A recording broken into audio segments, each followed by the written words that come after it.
In Kim Stanley Robinson's book, Ministry for the Future, the Paris Climate Agreement and subsequent climate treaties play a large role in realizing a sustainable future for humanity. The work being done at COP26 can either play a role in bringing that story to life, or it could portend an even darker future for humanity. On today's show, we talk with Kim Stanley Robinson and get a glimpse into what it might take to survive and transcend the climate crisis. But before we get started, click on the like button below and do subscribe, and click on the alert button so you can get notified of any time we post new content. Now on with the show. Burning desire, big ideas, bold action. Kim Stanley Robinson is a Hugo and Nebula winning author of the Mars Trilogy. He's known as a realistic, science-based, highly literary science fiction author with over 20 books published.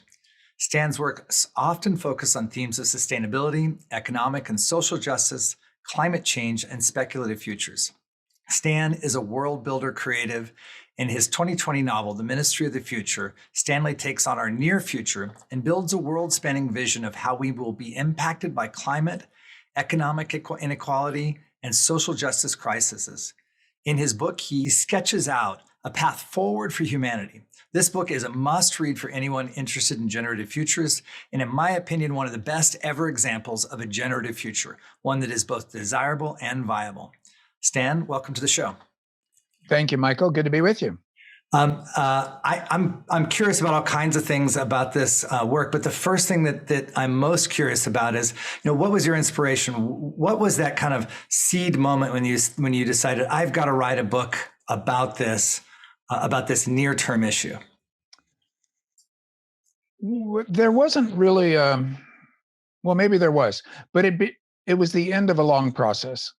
I've been writing utopian novels for about 30 years, several, and that's not typical for someone to do serial utopian novels. But they were always distanced from the here and now, set on Mars or in the past, various displacements that meant that I kept trying to not just write about a utopia, but about how we might get to a better society, like the road to utopia as being the subject of the novel. So that's been going on for years, and I've been struggling with it for years. For this book, I thought, let's dispense with all displacements and go right to the global present, to climate change.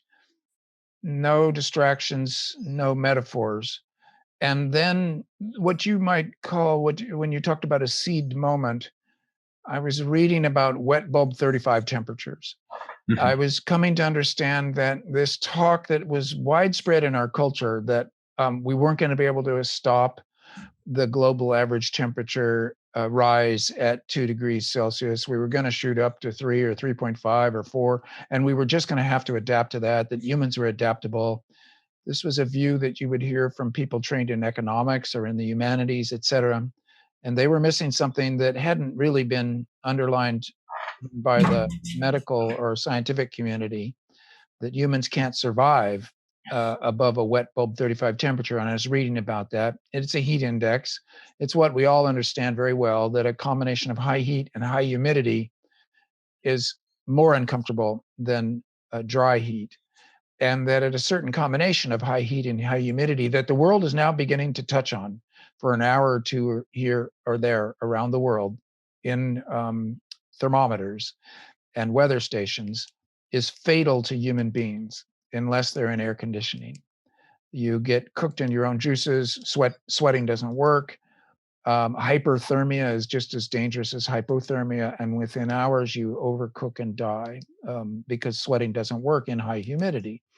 So when I read that, it was like a slap to the face. I was thinking, look, all these eco-modernists, all these philosophers and economists saying we just have to adapt. They're not understanding that in the evolutionary sense, we can't adapt, that we would have to be living in air conditioning, and air conditioning breaks down. All of electrical grids break down, especially when they're stressed by high demand. So precisely when we'd be at the most danger of dying of heat strokes, we also might have electrical grid failures. And that was the stimulus. I thought, we are in more of an emergency than we even thought we were. And the whole adaptationist, eco-modernist, will just adapt to anything view is flatly wrong. And I need to write a book about that. So that was the start. Yeah, and in the book you describe, in a very dramatic sense, tell the story of one of these events happening in India, and all but one individual from this town passing away from the heat, and even getting in the lake wouldn't save them from the terrible heat over the period of time they were exposed to it. And then this starts off a whole series of impacts inside of the book that we'll go into a little bit later. Tell me a little bit about, in this book, it's in chapters or sections, but there are pieces in the book that are just straight up essays trying to help us understand economics and other topics. That's not it's certainly not a typical writing style for a science fiction writer. I mean, science fiction tends to come in a pretty traditional packages. Tell me how you decided to do that, and what's the experience you've had of the audience reaction to that kind of essay writing inside of the book? Well, it's been all over the map. And there is always a crowd of people who think they know how novels work and that novels can only be dramatized scenes, 20 dramatized scenes, and you have your novel, and they're very rigid. But I'm not that way. I'm an English major. The canon shows you that the novel as a form is very capacious. It's a baggy form. It isn't even a genre. It's called novel because it's new. And a whole lot of material can be tossed into a novel and it still function as a novel. So I'm a novelist. I believe in the novel. And I could point to some quite famous novels that use interpolated essays, plays, pseudo documents, lists, et cetera, et cetera. The one that I would point to, because I've used it before, is John Dos Passos's USA Trilogy, a very famous book from the 30s that describes the 1920s globally better than any other novel. And it was very famous in its time. And it's marginal in the canon because Dos Passos was an intense left-winger when he wrote the book, and when he was young. He was an intense right-winger when he got older. And right when English departments in the 50s were trending left, he was trending right. He's never really been taught, but he has been read. So if you look at the USA Trilogy, you'll see the model for my earlier novel, 2312, a specific homage to Dos Passos's form.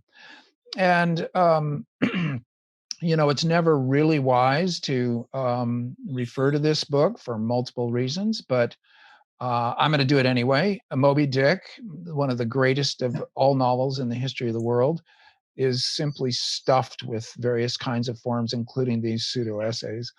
You have to regard them, when they're in a novel, as a chapter in which the protagonist is something not a human, but an idea.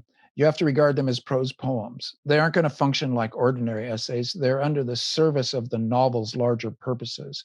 They're there to be games. They might be wrong. Melville has a long chapter on the qualities of whiteness, or the whale regarded as a fish. He keeps calling it a fish. Goes on and on like that.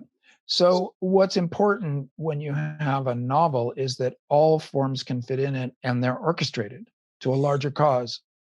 In this case, a global picture of like the next 30 years. I mean, in essence, by certain criteria, that's a crazy goal for a novel. But since the novel can do anything, and since I've already written novels that cover 700 years or 200 years, covering 30 years was not too mind-boggling. It's always problematic. And I'm interested in the game of forms. So say you're talking about climate change. You start with a mass heat death. It's pretty grim material. It's real life. It's the crisis that we're in now. It's an emergency. And we all know about it. We're all living it. Why read a novel? I mean, novels are for fun. Where's the fun? And for me, some of the fun can be in the orchestration of the material in the form of games, in the form of different kinds of genres. In this book, much more important than the essays are the eyewitness accounts. Probably, I don't know, 2 or 3 dozen eyewitness accounts by anonymous narrators who tell you something they saw in first person. Well, now that's not novelistic. That's an eyewitness account works almost exactly the opposite of the novel, in that it tells rather than shows, and novels are supposedly about showing, not telling. I actually don't believe in any of the rules when it comes to novels. I don't think there are rules. You put together a big, baggy prose narrative, you make it work or you don't, but there aren't rules. So our culture's notion is very puritanical and rigid, that people seem to think they know what a novel is well, it's irritating to me because I myself am a novelist and I don't know what the novel is, but I know it's bigger than what they were thinking about. Yeah, and it seems to me that you're daring to educate in the middle of this book. I mean, and I don't want to get into this. It's that the book is it is at times fun to read, but it's not fun to read in the way that a lot of your other work is, or work that's displaced in time or location. It has a visceral impact because of its nearness and its and the likelihood of some of the crisis events in it. So I think it's a bit shocking sometimes for people. And then some of the pieces of the essays or even the eyewitnesses, they're daring to educate us about things that maybe aren't widely known or spoken about. I think that takes some courage, one, but I'm interested in choosing to do that, and what is the impact or effect that you were hoping the book would have, or maybe even not even a conscious hope, but this is just something I must put out there. And now as you're standing and you're seeing it making this kind of impact into worlds like our world with the Generative Futures Initiative, just talk to me about that a little bit, because novel as a way to transform culture and people's view of something is quite a revolutionary act, if you ask me. Well, thank you for that. I mean, I think that's what the novel was made to do, is to create a culture structure of feeling by putting everything into it and talking about the meaning of the culture. And so it creates meaning. It's not just reporting, it's creating. And when you opened up our discussion, you talked about a future that was both desirable and viable, you said. And that's one of the reasons that I pulled in all this wide variety of material. I was thinking of it in terms of a best case scenario of the future going well and us dodging the mass extinction event, but in a narrative that you could still believe. In a narrative where you could believe that it could happen, it was crucial not to run off the rails of believability, of plausibility, of the reader going along reading it and testing it at every sentence, like a reality test. Could that happen? Could that happen? Well, everybody reads like that, but in this case, the pressure was going to be hard on the novel to say, do I still believe it? And there's places where I necessarily had to do some hand waving, where it isn't as believable as I would want, where there's a stretch, a leap of faith. In science fiction, Norman Spinrad made up this term I find very useful, the strategic opacity. You get to the crux of things in a new science fiction device, a time travel machine or whatever, and there's a strategic opacity right where you would have to explain how it really worked. There's some phrases that obscure the fact that you can't really make it work. Well, in political science, in history, anytime you write a future history, you've got moments where you're skating over thin ice, where you got little strategic opacities. But for the most part, I wanted to make it look like it was rock solid from the very near future, like 3 years from now, to the year 2050, a feeling of solidity that would grow in the reader to where the suspension of disbelief would increase, that more leeway would be given as the book established its credentials as, oh yeah, this is realistic, this is how it would happen. Then more risks could be taken without throwing the reader out saying, well, that just couldn't happen. And slowly but surely, you could create a believable but desirable future. So in that sense, you brought it up, and I think it's very important. Entertainment versus education. This is a question about art that goes right back to Aristotle, whose definitions of it are fundamental to our Western culture. It essentially, art should both educate and entertain at the same time, and they're not that much of a dichotomy. Brecht is also very good on this in his estrangement effect and in his theater theory. Education can be highly entertaining, entertainment can be highly educational. It's not that much of an either or if you begin to regard the idea that, hey, new information, that's kind of fun to know that. And therefore the essays have to be well done. They have to be playful. They have to maybe have a snarky or a supercilious or a indignant narrator who, it's not just an essay, it's somebody on a rant who's Right. telling somebody about something. And so most of the mini essay chapters in Ministry for the Future have an angle. Um, some of them sound a lot like My Citizen from my New York 2140 novel, but I didn't want to go back to that cynical, blasphemous citizen of New York, that New Yorker who was squawking so hard in my New York novel. It wasn't really appropriate and only appears once or twice as a voice, as a style in Ministry for the Future. I wanted other things. And I think that by going at it that way, a lot of the essay chapters, people reading them, they'll really already know that stuff. Anybody who's interested enough to pick up a novel by me, pick up Ministry for the Future, there are some first timers, but a lot of them are already sophisticated, experienced, and educated citizens. So when they read my novel, in many cases, I'm not really teaching so much as I'm rehearsing. And by putting in little bricks of essay-like material, of supposed nonfiction material, although I think of these as short stories also, they're like bricks in a wall. And what they do is create that sense of, oh yeah, this is plausible, this is realistic. I knew that already, but it's entertaining to see Stan's take on it, or this narrator's take on it. And it's short, so I'm not beating people over the head with stuff that they already know. And then maybe sometimes I'm introducing a new angle, maybe because it's a leftist angle, maybe because it's the latest thing, maybe because it's a scientific angle that is new also to me. So I'm like bringing the news. And so that's how all those things come together. But I think that's what's really effective about the book, and other than the fact that it takes us on this journey and really takes us through all these steps of dealing with the effects of the climate crisis, and you do deal with social justice and economic inequality in there as well. I want to make sure that everybody knows that it's really taking on a whole portfolio of issues for humanity. And it walks us through there. And I think the thing that gets me to tell people to read the novel over and over again is because even if they've not been in this conversation, if they can read the book, they will suddenly be in the conversation. They'll have enough information about different topics and ideas, not just a story there, but they'll actually have some information that's actionable for them, things they can go research more on, or maybe they're really fascinated in the economics part or the governance part, and they can dig in a bit farther. And in fact, I think one of the most impressive things about the book is how many of those ideas you're able to weave into one work. That it is really a broad spectrum of different, not only different understandings of our current systems as play, but many of the kind of theoretical ideas of how we might work our way out of those systems into new systems that might serve better for the planet and humanity's place in it. So chapeau for doing that. I want to talk for a minute about economics.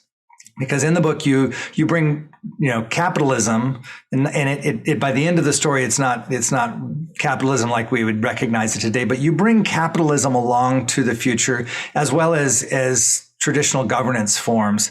I'm curious about the decision to do that. Was that the case from the very beginning? You knew you were going to look at capital as being an important intrinsic part of this thing, or did you consider other approaches?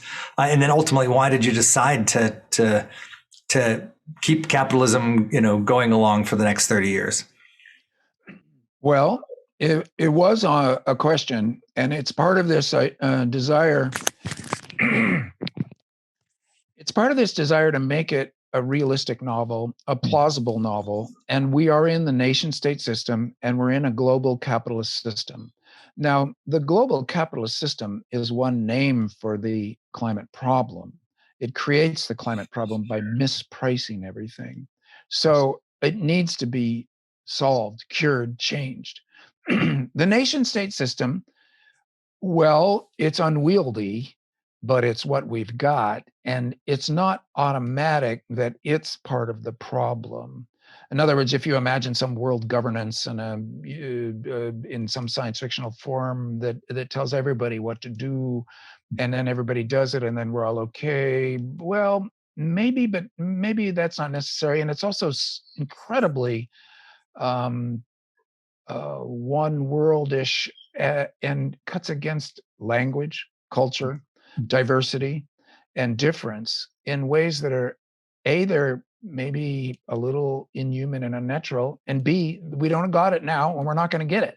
So, in terms of making a plausible future, getting to a better place, I needed the nation state system. Yeah. And then you need international treaties to coordinate nation states and get them all working more or less on the same page rather than a zero sum game. That's why I focused on the Paris Agreement. Every nation signed it. They've agreed to do certain things.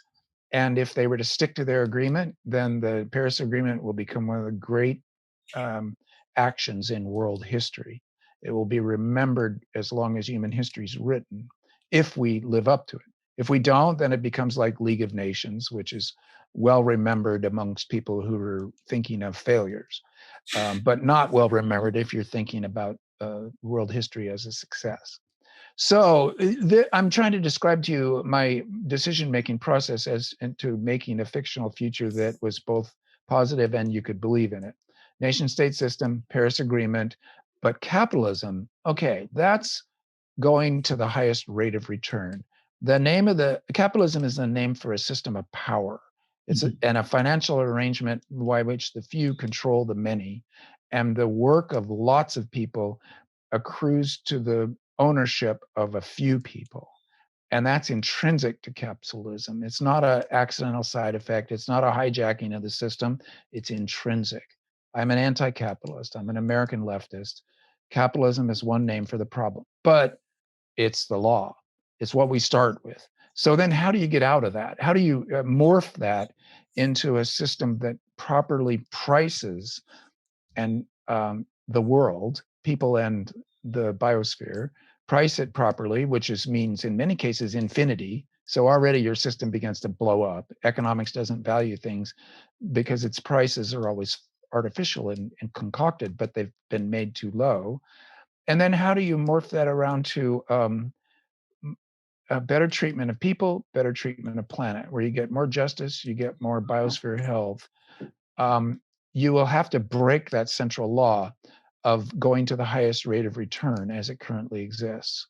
So that's how I came to, by seeking around, well, who talks about this amongst political economy? Well, it's kind of sparse. It's not of active discussion, despite the crucial need for it. You don't see a lot of speculative economy. And what that would be is political economy, not just economics, but political economy. So I think modern monetary theory has to be given props as a group of economists trying to think back to Keynes, using Keynesianism to get into a better pricing of our relationship to the biosphere. And also, what I like about MMT is the insistence on a job guarantee, that full employment and justice and people's welfare is included in the climate equation as well.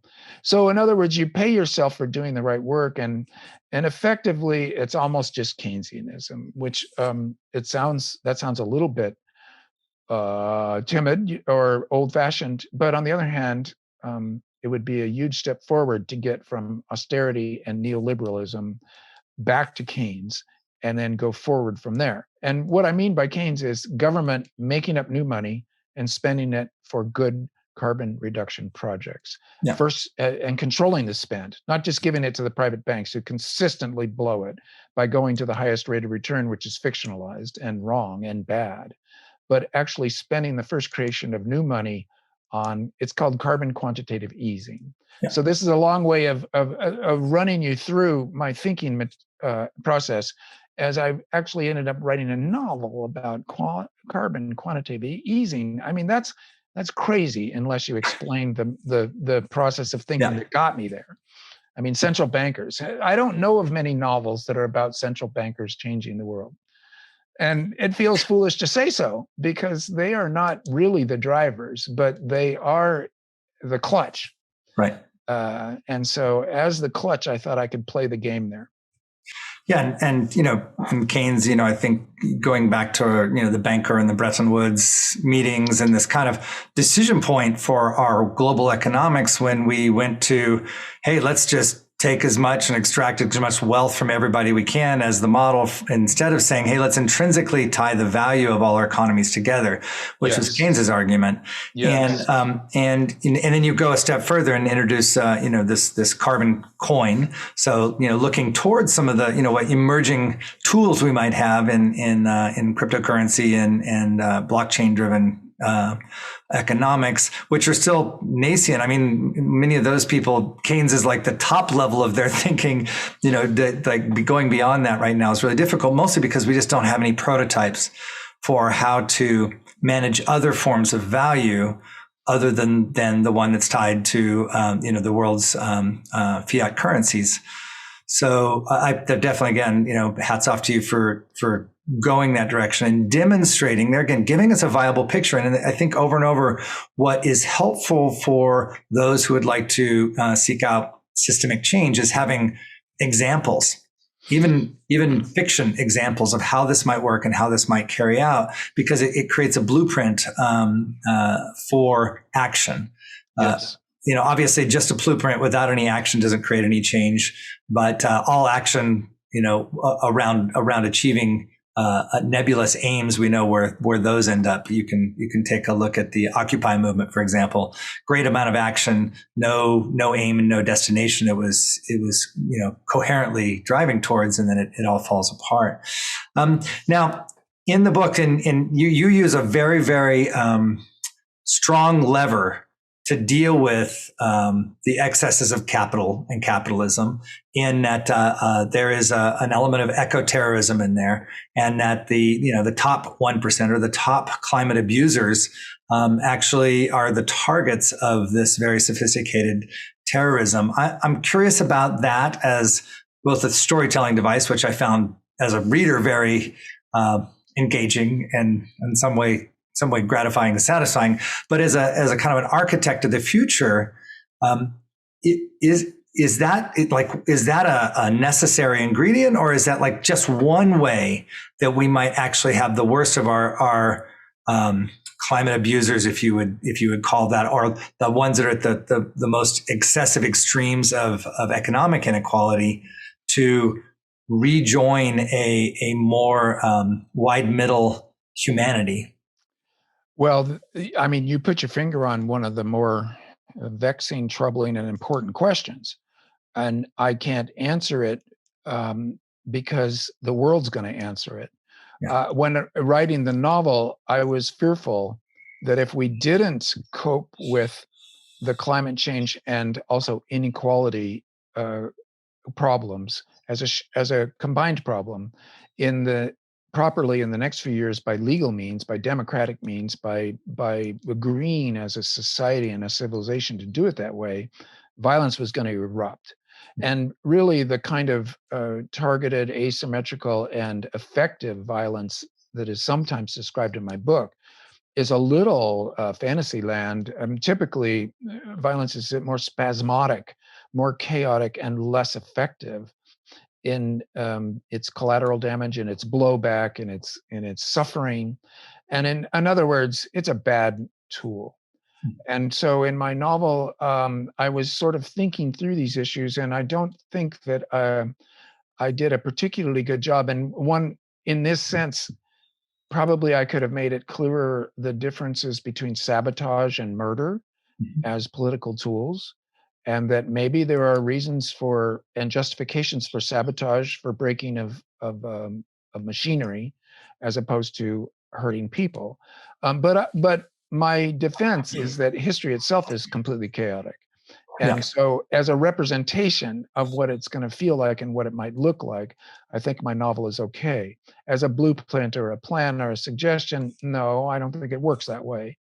And I'm frightened that the book, when you say, architect of the future, that it begins to look like a necessary beam political violence. I keep thinking that, say you're in the 1%, you've been well educated, and you're up to date in terms of education, you know how the world works.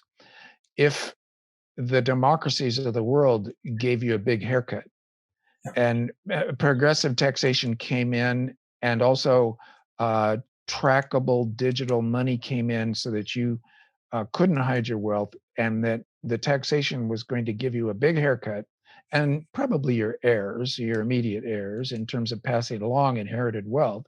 But even in the immediate present for you, if you were said, look, you only get to keep 10 million and the rest is going to the common good and to necessary causes, and has become part of the public rather than the private wealth, wouldn't you rationally take the haircut and walk if you were given a sufficiently good deal for protecting your private privilege? Well, if everybody was homo economicus, and the 1% is closer to it than anyone else, maybe they would. They know perfectly well that 10 million isn't enough to protect your life, that you will live a good life, that you will have Social Security, you'll have health care, and your kids will probably be okay to a limited extent. You can never protect them, not by money. So, and yet, power is a drug, and wealth is power.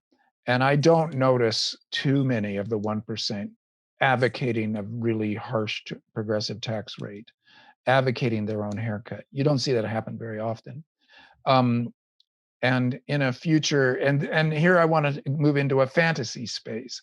If there were a future in which, if you were in the 1%, you knew that you had a chance that you were just going to be killed on the street one day, or have a drone blow up your house one day, and you were offered a safer world, and this is almost like parallel worlds fantasies rather than actual world situations, wouldn't you be feeling calmer, healthier, and like a better citizen if you took the haircut?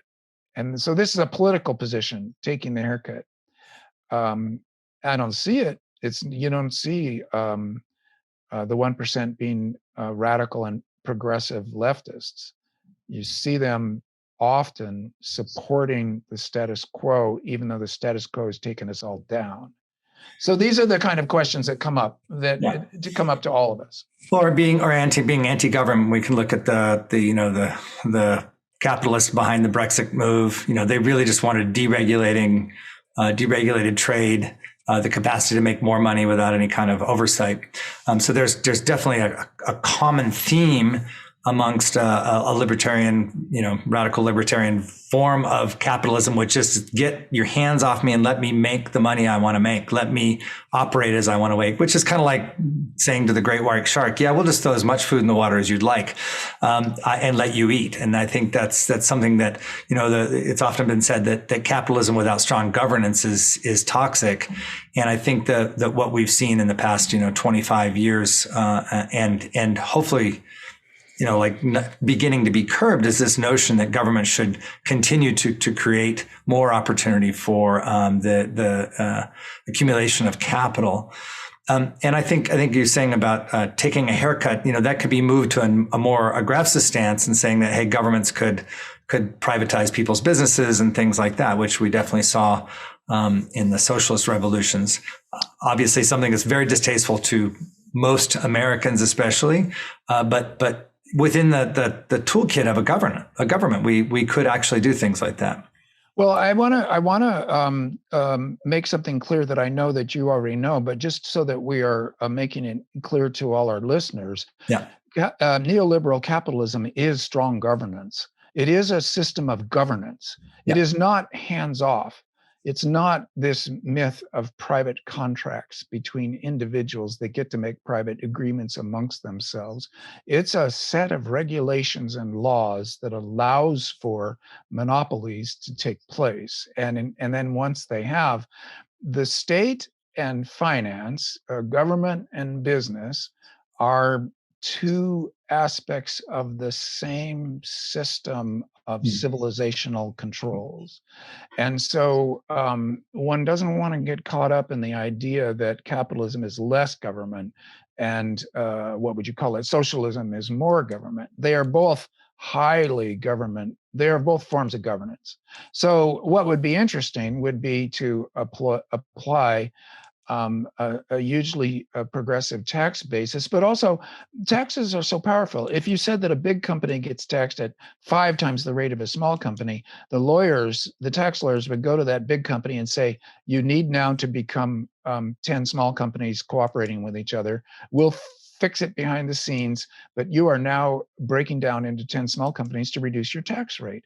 Well, 10 small companies could then begin to deviate in terms of their own internal governances as city-states. And then you begin to drive towards, if the tax law said cooperatives where the employees of the company get taxed at 10%, whereas the old style owner-driven, when capital owns the profit and the labor, rather than labor owning the capital and the profit being a kind of a weird index anyway, at different tax rates, suddenly we would all become Mondragon. Right. In order to make more money and conform within a governance system that taxes differentially to push towards justice and the rights of the economic rights of a much larger group of people. I guess what I'm saying here is the instrumentation already exists, called rule of law, legislation, tax law, regulation. That instrumentation exists and can be applied to make a much flatter, more biosphere friendly, more just, socially just political economy. The tools could be applied in ways that make for a much better system. Yeah, there again, I think you made this case in the book quite well that governance or laws and agreements between governments, treaties could be used to great effect to take us off the course of climate extinction and put us on the course to course correction as best we can, although the book makes it very clear that it's not going to be a comfortable journey, regardless of whether we do well to work our way out of it. And it seems to me that just recently, over the past year or two, we've seen some examples. I'm thinking specifically in Europe, some of there's a new law that says that any part of a supply chain has to be responsible for the fact that there wouldn't be slave labor, for example, in any part of that supply chain. It used to be that, hey, as long as the people that are supplying me the jeans say they're not using slave labor, I'm off the hook. Well, Europe is now saying, no, you're on the hook. You actually need to ensure that no place in your supply chain would have that kind of labor. And so we're starting to see some moves like that. And it seems to be nascent in terms of the kinds of governance changes that you're speaking about in the book. But do you see kind of some hope? And I know you based your book in Switzerland and in the European world. Do you see some hope in that part of the world for leadership in this regard? What is our way out? Well, I see some hope, and I've seen more since I finished the book, as people come to me and say, Stan, why were you so pessimistic? Or why were you talking about these good things happening in the 2030s or 2040s when actually they're already started? Mm-hmm. And so I've been educated in ways that I would love to retroject into the novel, but I can't. On the other hand, there's always resistance, opposition, the attempt by people in power to stay in power, no matter the costs. So it's a mixed picture. But one of the things you're talking about is legal standing. That all people need to have legal standing such that indeed slave economic labor, the equivalent of slave labor or wage slavery or enforced labor, etc., that you still see around the world, gets made illegally to the whole supply chain, as you talked about. This is great. Then also the rights of non-speaking entities like animals, like watersheds, like rivers, like biospheres. The problem is you bring a case to court, does the claimant have standing? So legal standing is a crucial matter in in our rule of law system. And it's been historically expanding over time from a very small group of privileged men to more and more people, and then to these other entities. So, like, I did an event with the Minister for the Future of the country of Wales. Jane Davidson got laws passed such that the land of Wales has legal standing in the courts of Wales, and all decisions made for the political economy in Wales need to take into account its effect on the landscape. That might spread to the whole UK. You spoke of these examples in Europe, and all of the talk of 30 by 30, that 30% of the land be reserved for the animals by the year 2030. This movement is growing fast, and it's new, and it actually quite surprises me that it's doing so well so fast, because it sounded radical just 15 years ago when I first ran into it, and now it's a platform. It'll have to be struggled for and made real, but the fact that these are actually on the table now amongst places like European Union, the United States federal government, and in weird ways and ways that are obviously problematical, but also they're happening in China and in India, very contested worldwide. And it's a nasty moment in world history, because the reactionary business as usual, let capital exploit us to death, there are advocates of that are going to go down fighting. They won't change their minds. You can't talk them out of it. Unfortunately, persuasion and reason only go so far. I would like it if the discursive battle were the only battle, but in fact, the discursive battle is just one aspect of a larger political and physical battle that we're in. Yeah, this notion of rewilding, and in a book you did just some amazing, you made some amazing leaps of imagining very large corridors for wildlife to travel and move, and California, big pieces of the Central Valley being turned over to rewilding. Is that one of those essential ingredients? Is it not just that we have to stop extracting resources that have toxicity when we extract them and toxicity when we use them, but this notion of turning over parts of the planet back to truly wild environments, not managed wild, but really left alone. Is that one of those kind of key components of us moving through the next 30 to 50 years? Well, that's a good question too. I want to say yes, but I think that it is a question of your value system. The citizenry that you are hoping to achieve adequacy for, do those citizens include the wild animals or not?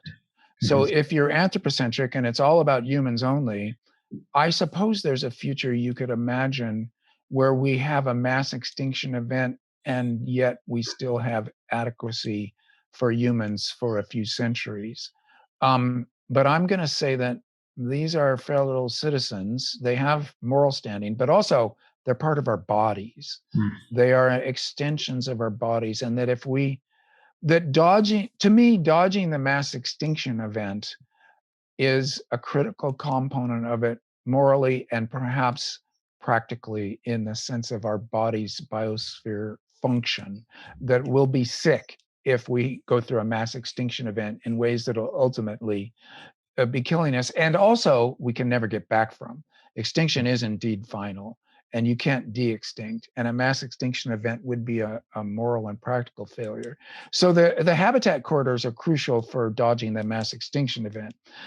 That helps in the climate crisis, perhaps a little indirectly. It helps in human justice, perhaps a little indirectly. But if you want to take the argument to its largest scale, holistically, as a biosphere and a question of biosphere health, then biological diversity is easily as important as human cultural diversity. I'm gonna state that as a axiom that isn't proven, that needs discussion. But for me, it seems important and evident. But I don't think it's obvious. I think a lot of people, they've seldom seen a wild animal in their lives. And maybe it's a seagull or a crow or a coyote.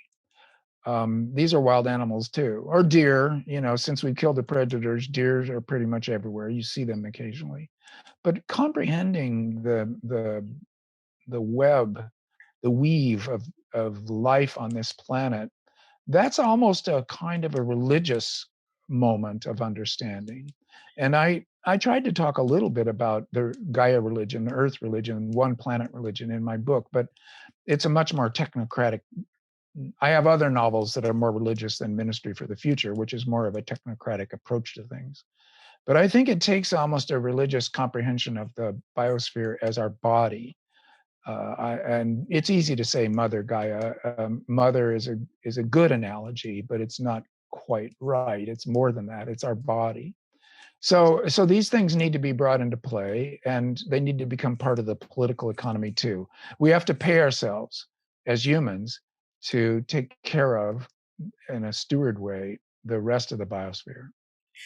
Yeah, I think that fundamental dualism between human and animal worlds, that kind of mistaken view of separation, which plagues us in all of our spiritual pursuits as well. Individual human ego versus collective unity experience of consciousness or being is one of the, if you would say, the universally seen crux issue for human beings.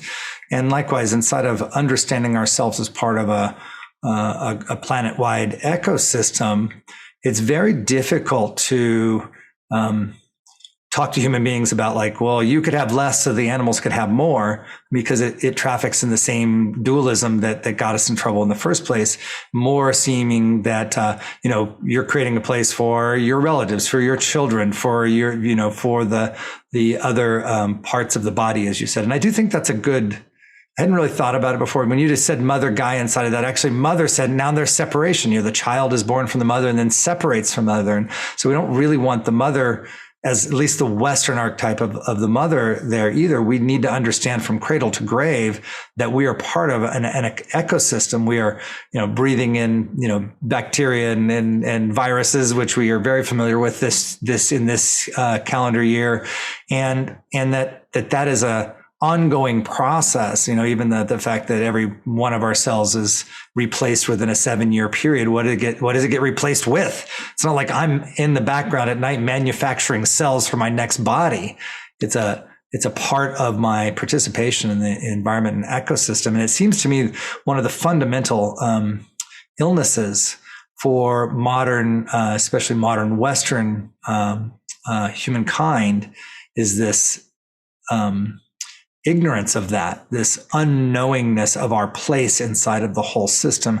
And the last thing I want to say before I turn this back to you is that mass extinction events have happened, 5 or maybe 6 times in the past, depending on how you count.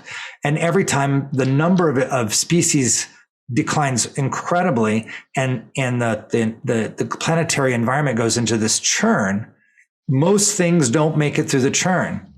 Yeah. Which means if we have one, more than likely, we're not going to be one of the things that make it through the churn. We're not going to be one of the ones that, and if we were, we wouldn't be, what came out the other side of that wouldn't be us. It would be something significantly different. Yeah. And so there again, to say that there's no success for humans without success for the whole biosphere and that also, by extension, consciousness in general, is counting on us figuring some of these things out. Are there any other, we've talked about economics and now about biology, ecosystems. Are there any other basic minimums that we have got to get working on now to have this desirable or viable future? And we'd like to talk about a possibility of a thriving future for human beings on the planet. Are there any other kind of essential things that we have to attend to? I'm sure there are. In the end of the novel, I have a big conference in Zurich where the novel is centered, where they have one day touting up the successes of the previous decade's efforts, and then another day to talk about outstanding problems. And that both lists could be endlessly extended. And it's one measure of the craziness of my novel that it would even attempt to write such scenes, because the totalizing effort can break the brain. One thing, adequacy, enough is as good as a feast. So we've got 8 billion people. What you want to make clear from what the ecologists and scientists in general are telling us is that the 8 billion could be at enough, and enough is as good as a feast if it was well distributed and we all owned it equally. So 8 billion. Now, every year the population goes up by like 75 million. It would be good if we were to get to a steady state. Women's rights do that. So we've seen this historically, demographically. It is a proven thing, and it's obvious on the face of it, where women have their full set of uh, political, legal, moral rights, education, and empowerment, and they're just the same as men, the population rate levels.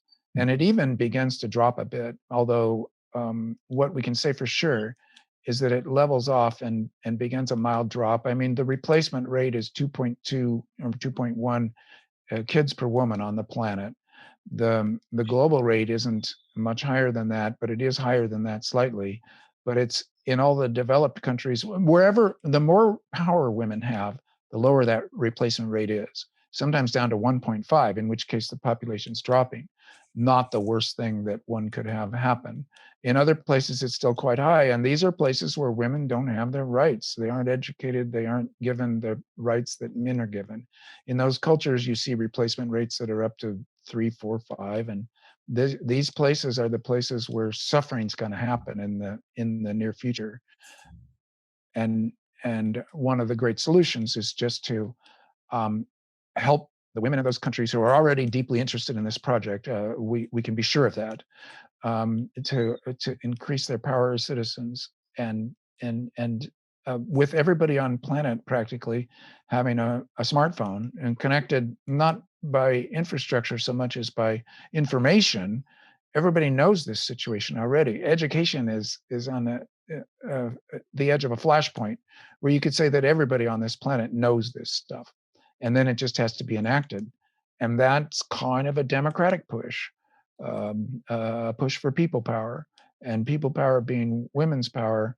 We could get to a state where it will never be a question of human welfare versus environmental or animal welfare. They will be knitted together into one package. And your point is good. If we don't succeed at this, humans might survive in some damaged post-traumatic state. They won't be the same. It will be a dark ages. If we go into a mass extinction event, if we don't succeed in these next couple decades, the futures afterwards are not so much dystopian as just plain ugly, as post-traumatic disaster dark ages that we would have to recover from. We would have the few people that got through that bottleneck and then maybe begin to expand into a better, smarter civilization afterwards would have to look back on the 21st century as a nightmare, and the extinctions that happen won't be de-extincted. That's right. So you get back to a full ecology after a mass extinction event. Things will be okay. About 25 million years later, things will be okay on that front. So better to dodge that one. Yeah, we live in an age that's, not anywhere near a million, much less 25 million years of history on the planet. So a fraction of that time would encapsulate all of humans' existence on the planet and distant cousins. One of the things that I've read recently is talking about, if we're able to move to lower than the replacement rate for humans on the planet, that quite possibly within a 100-year time frame, we actually break capitalism by that. Capitalism needs an ever-expanding marketplace that are ever more hungry for more material goods and you could even now we can say soft material goods and entertainment, et cetera, et cetera. At a point where we stop doing replacement rate, we actually have over time fewer and fewer consumers. And this is a really interesting analysis for me, and really points out this thing that our dear Greta Thunberg said, that infinite expansion is a fantasy, And we can even begin to look at human population being a test of this notion that we can continue to expand and continue to have a continual growth. I think probably be better to actually take on cultural and societal values of no longer continually expanding, no longer having as much stuff, as much space, as many new gadgets, as many new bits of information and entertainment. I don't know how to talk about that. I think you think some of the ecoterrorism stuff like that put a stamp on it in your work. Is there anything that comes to mind that we can begin to say, hey, maybe the goal here is not to accumulate so much and not to experience so much, but to have maybe a slower, more deeper quality of life? Well, that's a interesting problematic, and I'm glad you brought it up. I don't like the term degrowth, Yeah. although I know what it's gesturing towards, and it's even gesturing towards some necessary things.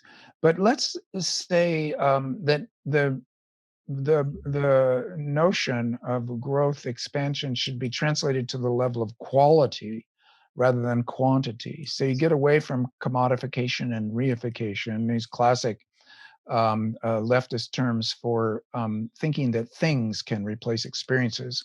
So a growth experiences also don't need to be touristic, or although that it can be interesting to see the world. And you don't want to be saying to young people, well, we lived large and now you have to be saints and wear hair shirts and never go anywhere because we blew it. And I Right. don't think it has to be that way. If you do get into a steady state and then population begins to decline over time by natural desires of individuals making choices for their own families, basically women in control of their lives, then you begin to get a shrinking population. Then everybody's got a job. Then all the young people will be involved in taking care of the old, who will be numerous and dying out of old age.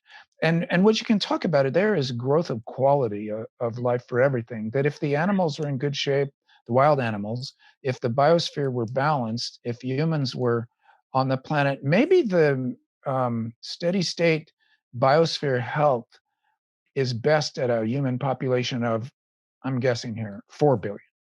And maybe over the next couple few centuries, we trend down to that, and then realize the stress on the planet for dealing with our waste products, and also the resources of bringing out new products will be lessened by that amount. We might have to deconstruct some of the, I don't know, suburbias or the least good of the built infrastructure, deconstructing it and turning that back into nature and capturing carbon, blah, blah.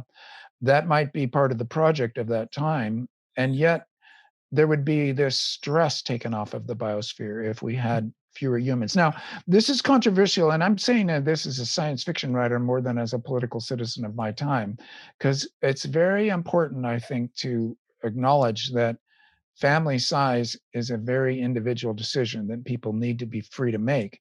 But that when women are free to make that decision, we tend to have smaller families and we tend to have a population going down. That is a disaster for your standard capitalism, which wants expanding markets. But capitalism is a disaster. The market is a disaster. And those aren't part of a viable future. They will morph into something that I just call post-capitalism. And for people who are really enamored of the psychological drives behind capitalism, you just have growth of quality of everything, more sophisticated and streamlined and more enjoyable. The fossil fueled growth, the commodity growth, that was all stupid to begin with. Or no, not all stupid, but it has a lot of stupidity built into it, to make profit margins. So a more stylish life might be a way to describe this better kind of growth of quality. Um, Thank you for that. I think certainly it's up to our time to begin to define, as every good philosopher of every age, define what is a good human life and what is a good collective life on the planet. It seems that we're due for a collective conversation about that and to really consider again what it means. I think the evolution from those who are in authority, maybe academics or philosophers, having a say in what a good human life is, to first, advertising telling us what a good human life is, till now influencers in quick, microbursts on social media telling us what a good human life is a regression from a well-considered point of view on that. I think that we would do well to spend a lot of time in our evenings around dining room tables, in novels like yours, considering what is a good human life and how a good human life might impact the planet and each other would be a well worthwhile conversation, a good starting point, we might say. I want to ask you one last question, just because I'm dying to know, because it doesn't come up in Ministry for the Future. What about human life in space, and where do you see that as now? Obviously you've written about it a lot in your earlier work, but as we've come to this point in life, are you still interested and excited about human civilization off planet, or has that been tempered somewhat? Oh, it's been stupendously tempered. Um, One of the findings that relates to the what we've been talking about earlier, 50% of the DNA inside your body is not human DNA. Mm-hmm. This is a relatively new finding, and it's a complete game changer. I don't think humans can prosper off Earth over the long haul. And so my novel Aurora speaks to that directly. And I like space science. NASA has a phrase: space science is an Earth science, and we need to know everything possible we can about this planet, and because we're thrust unexpectedly into a sort of a stewardship situation where we need to take care of it and we don't know how. So in that process, space science is great, and it should be Earth focused. The dream of the cosmicists, that humanity is meant to spread through the stars, I think was a fantasy and a miscalculation of the size of the universe and of what humans are. We co-evolved with this planet. Everything from its magnetic field to the composition of its atmosphere is ingrained in us, that we are embedded in it. So in my novel 2312, I have the humans that are living elsewhere in the solar system, which is reachable, which the stars are not. They have to come back they have a sabbatical. They come back to Earth, eat a little dirt, live on Earth. It's mysterious why they need it. They need it to go back out into space if they want to. Might just be gravity. We're made for 1G. So then thinking about Mars, I mean, certainly my Mars Trilogy is still my most famous work. It's 38% gravity. It's got much the same volatiles. One could imagine still as a long-term terraforming project that if we had an earthly civilization where everything was humming along well, you could imagine Mars as a kind of a 10,000-year project to make it into a kind of a high Arctic. See if you could do that as a low stakes thing. Never be a second home. Never be a bolt hole. There will never be an extinction event on Earth where suddenly all the humans on Earth die, and then there's 5,000 people on Mars that will make it through and recolonize Earth. That's a bad science fiction story in that it can't happen. The real science fiction story would be, we got things together so well on Earth that we've got these Antarctic stations, and that's how to conceptualize them.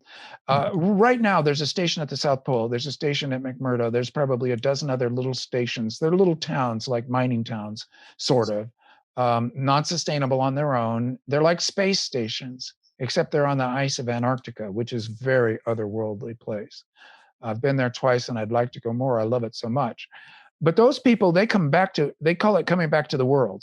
They go back to the rest of the world. So they do some work down there. They fall in love with it. They might even spend their whole careers down there, but they live in the world. And that's where their families, their health, et cetera, are.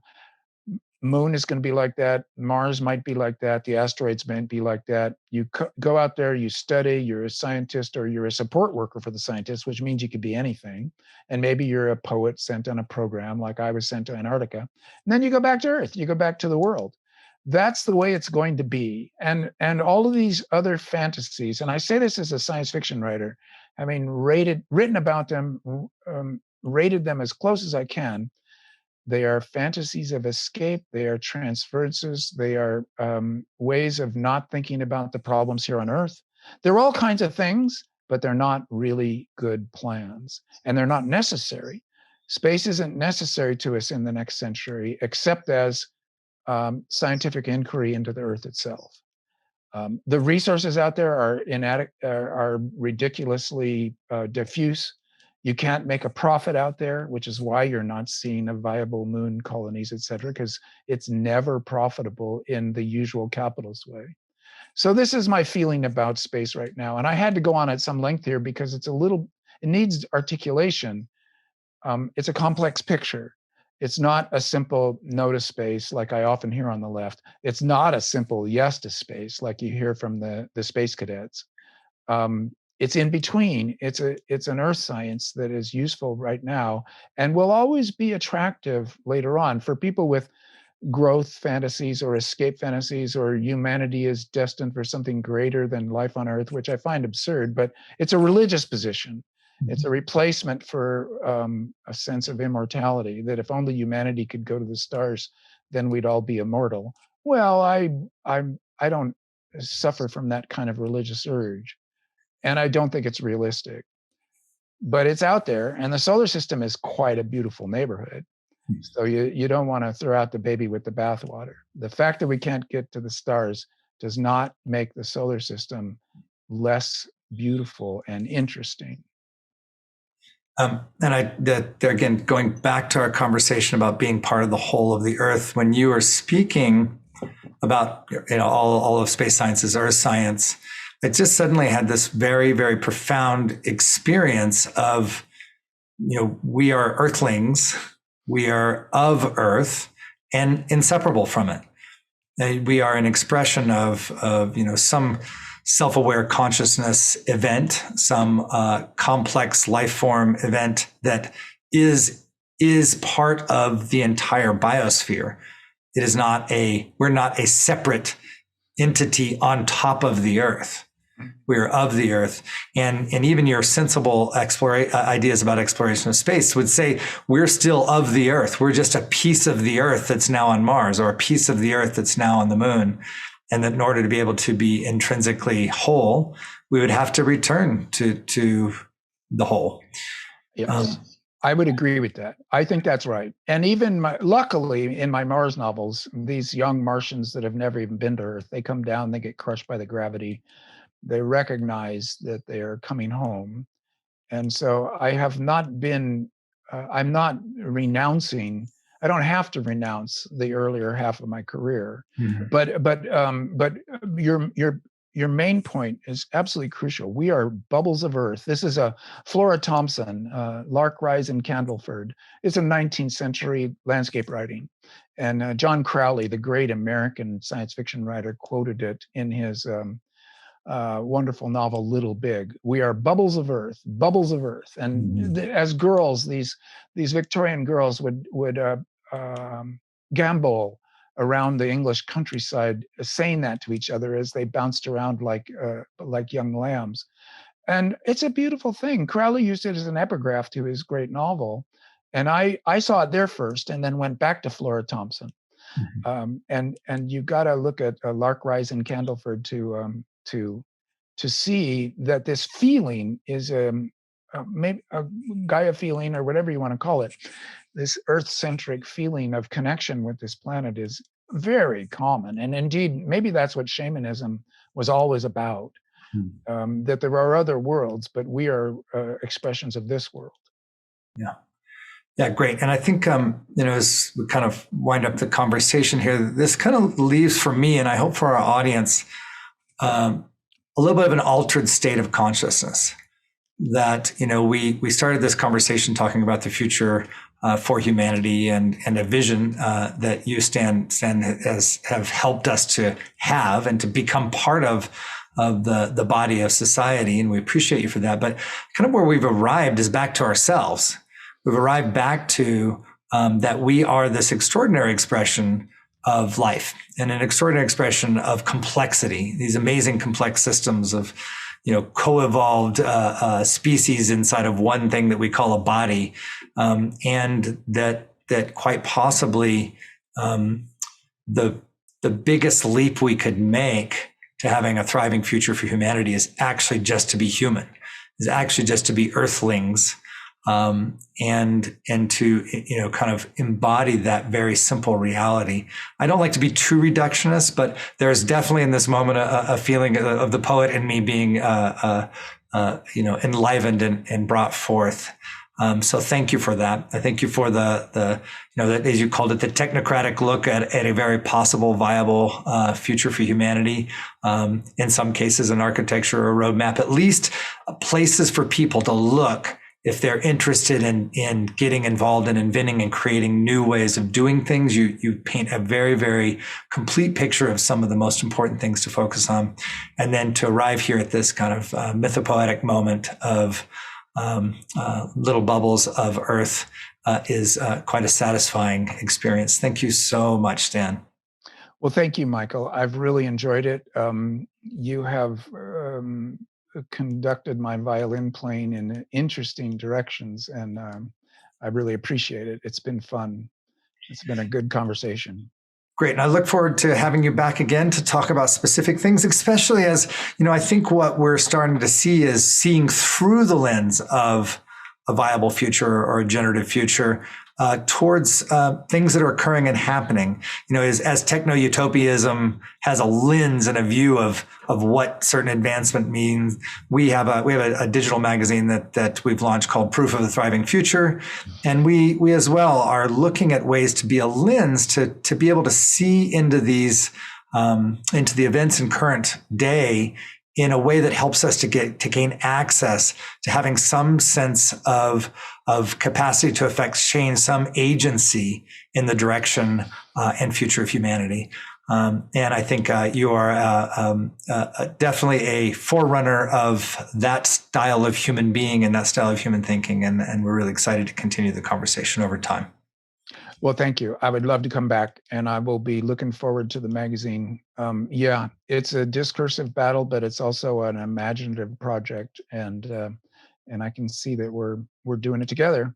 This year is going to show us a whole lot about whether we can collectively shape a good future. Well, thank you, Stan. And we will be speaking again. And that's it for now for our viewers and listeners. Thank you so much for joining us on the show. The Boldly Now Show, igniting the world of burning desire, big ideas, and bold action. Boldly Now is an initiative of the Generative Futures Initiative, generating a thriving future for humanity.